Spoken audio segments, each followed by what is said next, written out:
धारणा के बाद ध्यान आएगा माता ध्यान, जी। हाँ ध्यान। तो उसका अभ्यास किया, धारणा का करते हैं अभ्यास या नहीं? जी, धारणा का करना है माता जी। हाँ आप जी। करवाइए। जी। बाकी अन्य को भी आप पूछ लीजिए, मेरा तो है, लेकिन हम्म। अन्य क्या कह रहे हैं। अभी थोड़ी हम करेंगे उस पर चर्चा। हाँ जी अक्षिता जी। धारणा ही करवानी है आचार्य जी, धारणा पे जो कार्य चल रहा है उसको करवाए थे, आगे। तो आपने अपने आप करनी थी ना, वो पूछ रही हूँ करते हो कि नहीं। करते हैं, कर रहे हैं आचार्य जी, करते हैं, रोज करते हैं, चलो दोनों ठीक है। समय, हाँ दोनों समय करते हैं। चलो, उसके बाद आता है तत्र प्रत्यय एकतानता ध्यानम। वहीं पर, तत्र मतलब वहां पर, तत्र संस्कृत पढ़े हैं बहुत सारे लोग आप में। तत्र मतलब वहां, वहां मतलब कहाँ, जहां पर धारणा की गई है। प्रत्यय एक तानता, ज्ञान का एक तार बना रहना, एक सा ही बना रहना, जो एक सा प्रवाह होता है उसको ध्यान कहते हैं। तो जब हम जहां पर धारणा करते हैं, किसी भी विषय का जो ज्ञान करते हैं, वो एक उसी एक का ही बने रहना, कुछ देर तक बने रहना, उसको ध्यान बोलते हैं। हमने पहले भी बात किया। अब क्या करते हैं हम लोग, तो थोड़ी देर कुछ किया, फिर कुछ किया, फिर कुछ किया। नहीं, ध्यान के बाद, धारणा के बाद जब हमने माना ईश्वर सर्वव्यापक है, तो हमारा कुछ देर वहीं पर टिका रहना चाहिए।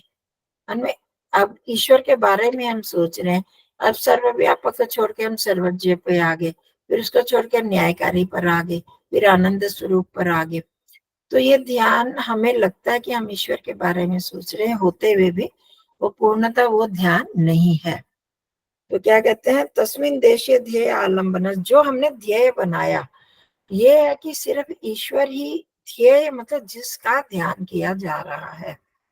तो इस पर हमने ये रखना है ध्यान, कि इस ध्येय में सिर्फ ईश्वरी विषय नहीं है, कोई भी विषय हो सकता है। संसार की वस्तु भी कोई विषय हो सकती है, हमारी इंद्रियां भी विषय हो सकती हैं, आत्मा भी हो सकती है, प्रकृति भी हो सकती है, परमात्मा भी हो सकते हैं। हमने शुरू में संप्रज्ञात समाधि का किया था, वितर्क विचार आनंद अस्मितानुगत। तो उसमें वितर्क में पंच महाभूत आ जाते हैं, तो वो भी उसका विषय बन सकता है। तो वितर्क विचार, विचार में सूक्ष्म विषय पंच तन मात्राएं और सूक्ष्म पंच ये महतत्व, अहंकार वगैरह, ये भी बन सकते हैं। फिर उसके बाद मन इत्यादि भी बन सकते हैं। तो ये कोई भी विषय, जिस भी विषय को हम ले, उस विषय पर ही मन का टिका के रखना लंबे समय तक। तो उसके बीच में जितना हमने सोचा इतनी देर तक तो हम इसको टिकाएंगे ही, तो उतनी देर तक उसको टिका कर रखना, ये ध्यान कहलाता है।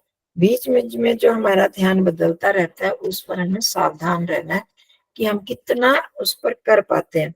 देखो, आचार्य सत्यजीत जी ने जो पुरानी बात बताई, हमने देश संख्या परिदृष्टा, वो पढ़ा था ना प्राणायाम में, देश काल संख्या भी परिदृष्टो दीर्घ सूक्ष्म,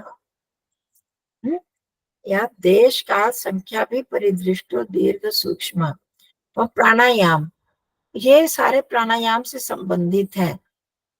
हम प्राण कितनी बार लेते हैं एक मिनट में?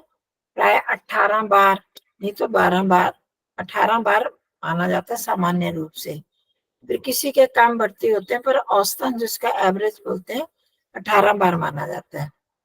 तो उसको एक, उसमें एक उद्घात शब्द आया था, इतने उद्घात, एक उद्घात 12 प्राणों का होता है। तो अब ये हमारी धारणा और ध्यान, हमने कहा 2 मिनट हमारा ध्यान लग गया, तो हम कहते हैं ध्यान लग गया। फिर समाधि उसी पर आधारित होती है। तो अब कितनी देर धारणा होनी चाहिए, कितनी देर ध्यान, कितनी देर समाधि, और कितनी देर प्राणायाम, उसको लेकर वहां पर उन्होंने बहुत विस्तार से इसको बताया कि 12 प्राण, हाँ, एक एक श्वास प्रश्वास जो जैसे चलता है, ऐसे 12, जितनी देर हम प्राणायाम करते हैं, श्वास श्वासों के आधार पर 12 प्राणायामों का एक उद्घात होता है। तो उस 12 प्राणायामों का की क्या होती है, एक धारणा। जितनी देर हम 12 प्राणायाम करते हैं, बाह्य प्राणायाम रोका, उसमें कितनी देर, तो 12 सांसों तक रोक के रखा हमने, मतलब 1 मिनट तक अगर रोका तो उसकी एक धारणा बन जाएगी। धारणा एक धारणा होगी कि 12 मिनट तक या 12 प्राण 1 मिनट तक हमने धारणा वहां तक लगा कर रखी, तो धारणा होगी, कहलाएगी। परंतु वो धारणा सिद्ध हुई या नहीं हुई, इसको भी उन्होंने 3-3 भागों, जैसे संवेग किए थे ना, मृदु मध्य अधिमात्र संवेग है, इसी तरह इनका भी इन्होंने 3 कैटेगरीज करी है, 3 श्रेणियों में बांटा, मृदु, मध्यम और उत्तम। इस तरह से धारणा, ध्यान और समाधि की अवस्थाएं बनेगी।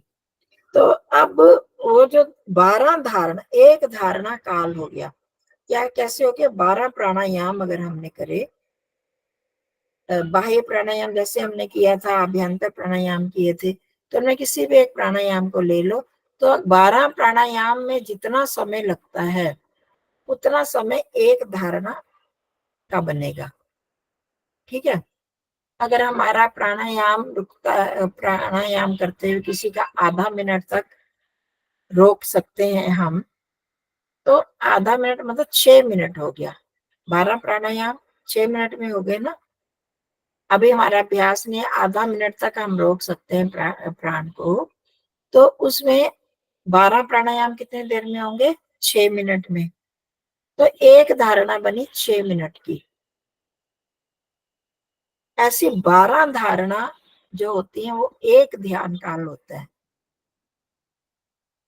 6 6 12 72, और फिर उसका 12 ध्यान काल जो होते हैं, 12 ध्यान काल का एक समाधि का, मतलब ऐसे करते करते उन्होंने अलग अलग लोगों ने व्याख्या की, तो जो सबसे निकृष्ट टाइम जो बताया, ये तो करते करते इसमें तो 96 मिनट जो होती है ध्यान की स्थिति बनेगी, जो निकृष्ट वाली, सबसे नीची वाली 96 मिनट तक अगर हम प्रत्यय एक तानता बनाकर रखते हैं, तो वो ध्यान की स्थिति बनेगी, वो भी निकृष्ट वाली।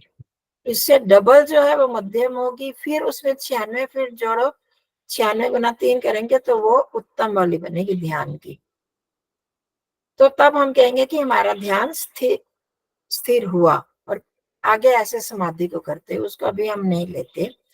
तो पर इससे भी हम निकृष्ट तरफ अगर जाते जाते हैं तो उन्होंने इसके 3 तरह से बताया। तो उसमें अगर हम लेते हैं तो जो 58 मिनट उस समाधि का समय बनता है, 58 मिनट। तो हमारी जो ध्यान का समय,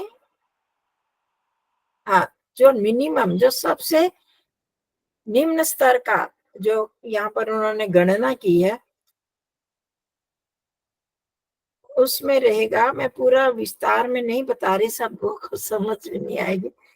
तो 58 मिनट का तो ध्यान होना चाहिए, जो निकृष्ट वाला, सबसे नीचे वाला, मतलब कि वो एक तो बताया आपको, वो 96 मिनट वाला, फिर उसके बाद एक दूसरा है जिसमें इससे थोड़ा कम है, और ये सबसे कम वाली जो स्थिति है वो है 58 मिनट वाला। मतलब अगर वो हमारा एक प्रत्यय एकतानता बनी रहती है इतनी देर तक, तो उसको हम कहेंगे कि हमारा ध्यान लगा। हम तो 5-10 मिनट भी नहीं टिक पाते और हम कहते हैं। और इसी तरह जो धारणा है, धारणा भी हमारी 5 मिनट 288 सेकेंड में सबसे छोटी वाली धारणा बनती है। तो 288 सेकेंड को फिर हम 12 से गुना करते हैं, तब ध्यान वाली स्थिति आती है, लगभग 58 मिनट। तो अगर हम जब धारणा करते हैं तो कम से कम 5 मिनट धारणा तो रखनी है उस स्थान पर। ठीक है, अब जब हम करेंगे, इतना तो करेंगे, हम कम से कम वाले लेवल पर तो जाए, तो धारणा हमने 5 मिनट तक बनानी है। और उसके बाद हम ध्यान, कोई भी विषय, अब जब जैसे हम आत्मा के बारे में करते हैं, है ना, आत्मा, ये जब मैं कहती हूँ शरीर को भी छोड़ दें, सिर्फ आत्मा तक स्थित रहें, वहां पर हम कितने 5 मिनट भी नहीं रह पाते ज्यादा देर। तो हमने वहां पर ध्यान करना है, अभ्यास बनाना है। आज करें 10 मिनट तक करें उसको, करेंगे, जी माता जी, मतलब करेंगे तभी तो हो पाएगा ना। कहाँ हो कहाँ पाएगा। पर हमारी वृत्तियां जाती हैं और वहां पर हमने पकड़ना है अपनी वृत्तियों को। हमारी वृत्ति कहाँ कहाँ जाती है, जहां जहां जाती है वहां वहां से फिर हमने मन को चेक करना है। 1 मिनट।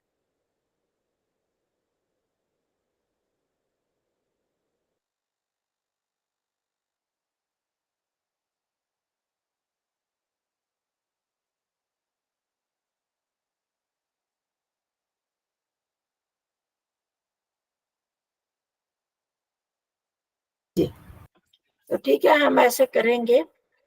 तो उसके बाद चाहे आत्मस्थ ही रहे, आत्मा भी हमारा विषय हो सकता है। प्रत्यय एकतानता ध्यानम में उसको भी हम विषय बना सकते हैं, पर अभी इतना हमारा सामर्थ्य नहीं होने में। तो फिर उसके बाद फिर हम ध्यान में कोई विषय, जो ईश्वर का विषय लेंगे, आत्मा के बाद ईश्वर का विषय लेना। तो ये जो हमारी गलतफहमी बनी रहती है कि ध्यान सिर्फ परमात्मा का ही होता है, वो नहीं है। किसी भी विषय को लेकर उसमें स्थित रहना, वही उस प्रकार का जो ज्ञान है, वही बना रहे, वही बना रहे, तो वो उसको हम ध्यान कहेंगे। आत्मा पर करेंगे।